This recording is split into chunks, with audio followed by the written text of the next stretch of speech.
Spider-Man, Spider-Man does whatever a spider can. The villain was also shit. The bad guy in this version is the Lizard, aka Dr. Connors. Now the story of the character pretty much go like this. The guy lost a right arm, I think. And so he's making like this trans-species mutagen that would replicate like the lizard ability to like recreate its own limb. So with the help of the genius Peter Parker, he managed to accomplish that. And he tested on himself. Sure, he got his arm back, but it turned him into like a freaking giant lizard. And the design of the lizard was pretty much like a green version of the Hulk. Wait a minute, the Hulk was green. He's just like the Hulk with a fucking scale and a tail. Yeah, it's not Guillermo del Toro, okay man? They're not that creative. It's pretty much just some big ass humanoid with a tail. And green. And with scale.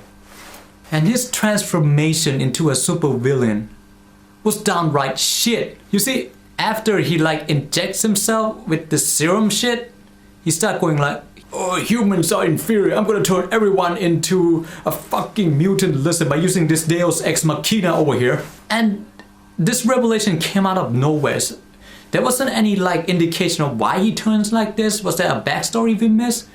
Did the serum affect his mind? It suggested that way, but it was never made clear. It wasn't like the William Dafoe version of Green Goblin, where you can see him descending further into madness, because like his outer personality created by the chemical he used pretty much changed him. The character design was lazy and his motivation was confusing. Adding to that a backstory that is also sequel bait.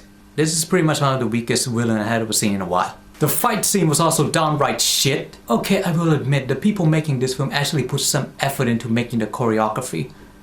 But it came out shit, despite how hard they tried. I blame Ong Bak and The Raid for this, okay? Because after those movies, no other action movie is good. Okay, let me explain this to you. When filming a fight scene, nobody hits each other, okay? That's a common fact. What they do is, they punch a guy like this and the guy go, ooh, ah, oh, or something like that. Pretty much. Now in a good action movie, it makes you feel the impact of the punches. To give a more current example is Wu Xian, the film that I saw during the Edinburgh Film Festival. The action was good, the choreography was interesting.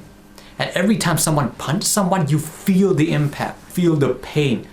You can feel the force coming out of that punch. You are convinced it's real. The sound effect and everything pretty much adds to that. But in Spider-Man, it looked like people just missing and acting. It doesn't look convincing. There was no impact. It's just like they forgot to edit it to make the thing look good. It was sad. Some of the fight scene was kind of interesting, but it came out as lame. There is no force behind the punch. There's no force when something got hit. Just like, oh. Like that. It wasn't The Raid, it wasn't Ong Bak, it wasn't Wu Xian. It's like the people making this movie doesn't know how to make an action film. And I'm watching Spider-Man, right? Okay, now let's talk about the dramatic scene, which like the action scene was also shit. Again, the problem with this is that we are gonna compare this to the original Spider-Man. Now the scene I want to talk about is when the lizard went on a rampage on the Brooklyn Bridge, I think. And Spider-Man goes after him but let him go so that he could save the civilian. You see, the lizard was going crazy and throwing random car over a bridge. So Spider-Man saved the day by hanging them upside down from the bridge. Something like this. Ah, help me! Help me! Help me! Ah! I'm upside down on a fucking bridge, help me! You see, it was like that climatic scene from the 2003 Spider-Man, where he was like holding on to his web in one hand and below him he had like a cable car full of children and Mary Jane Watson stuck to it. Now granted, that was more campy than this, but it made you feel something. It gives you this tension. It made you feel like, oh, it's our hero's gonna survive. We know what was gonna happen, but we still cheer for our hero. In the 2012 version where he hangs like 10 cars off a bridge, he came across one of them with a kid in it. And the kid was like, oh, I don't want to get out, I'm so scared. And so he took off his fucking mask. Here, kid, take my mask, you'll be strong like me. So the kid started climbing very slowly up the car. And the car suddenly caught fire for the sake of artificial tension. You see, a lot of people are saying that they like this Spider-Man because it was gritty and realistic. But that most of the tension in this are the most cliche written possible. Really? Out of all the 10 cars he's hanging upside down with probably people still stuck in it, only this one started catching fire, and only this one his web was giving way. So this kid who was slowly climbing up toward him was mere inches away when his web gave away because the fire burned it. And so the car started plummeting down, so Spider-Man shot his web and catch the kid. Why didn't he do that in the first place? I don't know. You see, I hate movies with forced tension. The solution to helping that kid was so damn simple, yet they gotta drawn it out in some really cliche-ridden melodrama. It is not dramatic when everything can be solved just like that. He could have just grabbed the kid with his web to begin with. It wasn't like there was no alternative to saving this kid. Everything was artificial, it looks faked. This anticlimactic scene then leads to another scene which was pretty well done actually. You see, the father of the kid he saved was like a foreman for a construction crew. So as the film was drawing nearer to the climax, Spider-Man accidentally got shot and he can't make it to the Oscorp building in time. So that kid father got on the radio and said, "Hey man, clear a path for Spider-Man." And so all the crowd in New York lined themselves up toward Oscorp and helped Spider-Man swing his web there. I actually really liked it. It was one of those corny moments that you can't help but enjoy. Similar scene like this showed up in the previous Spider-Man. For example, in the 2003 version, it was during the cable car scene when Spider-Man was about to get gored by the Green Goblin, and then the New Yorker helped him by throwing stuff at the Green Goblin, and they were like, "You mess with one of us, you mess with all of us." Oh yeah, and on a note of cliche, let's talk about how people in this film dies. You see, there was two major casualties in this film. Uncle Ben and Diego the Sabertooth. Again, people keep saying that this is a very gritty and realistic Spider-Man, which makes it good. No, okay? If it was gritty and realistic, then why in the hell is everything so damn cliche in this movie? You see, it wasn't like when the first Uncle Ben died in the 2003 version where he he got shot and Peter went to him and he just looked at him in the eye, he didn't say anything, he just go he just breathed heavily and then he just passed away. This doesn't happen in this movie. He talks. He was dying and then he just said everything out before he passed away. That is just cartoonish. It's even worse than the campy version. He was like, "Peter, I'm dying. Look after Aunt May. Buy her milk. Get married. Oh, and your parents abandoned you. Oh, I'm gonna die now."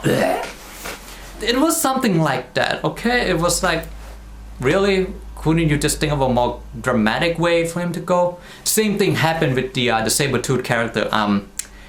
He got killed by the lizard because he was so damn stupid to go up alone and fight the damn thing. Okay, here's another thing.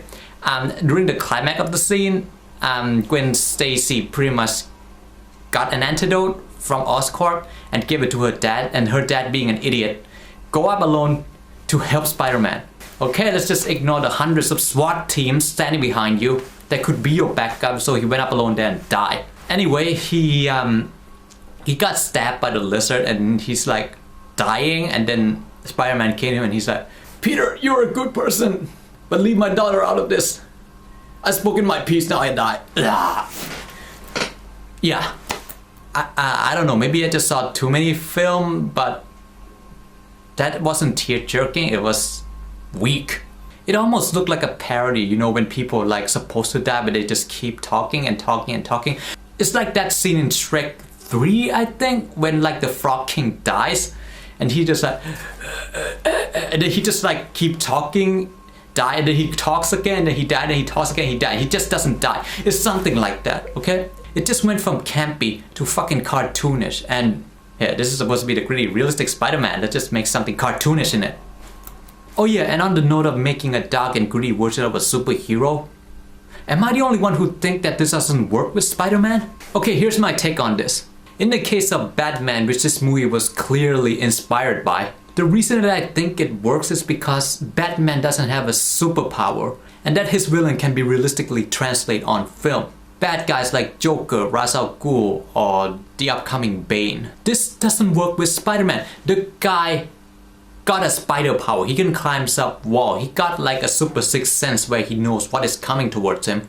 He got a superpower web that he swings up a building, and most of his foes are just as over the top as he is. The Lizard, for example, Dr. Octopus, the Vultures, the Green Goblin. You can't really take a realistic spin on those villains. That is why I think the Sam Raimi version was better. It was campy, and that suited this superhero perfectly. It doesn't need to be unnecessarily dark and emotional. It just needs to be fun and epic. Okay, that's it. I already wasted enough of my time with this. Spider-Man had potential. Despite a great concept and a superb casting, everything else went wrong in this movie. The tone doesn't fit the character. The script was boring. There was no dramatic tension in the film. And everything just came up looking like an inferior mirror to the Sam Raimi version. Bottom line is we got a product that we never asked for and it came out bad. That's pretty much it for me this time. So yeah, until next time. สวัสดีครับ